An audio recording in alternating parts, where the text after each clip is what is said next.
how Muslim leaders are advocating for peace amid global conflicts. In times of growing conflicts, hope often feels out of reach. But across the world, Muslim leaders are proving that peace is not only possible, it's achievable.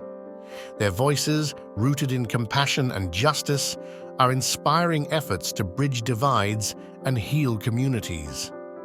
Through open conversations and interfaith collaborations, these leaders challenge misunderstandings and foster unity. They remind us that dialogue, not division, is the ultimate tool for resolving tensions.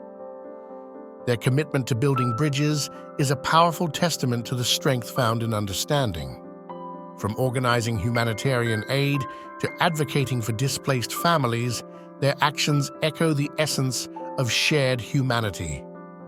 These leaders lead by example, showing the world how faith-driven compassion can transform lives and bring communities together.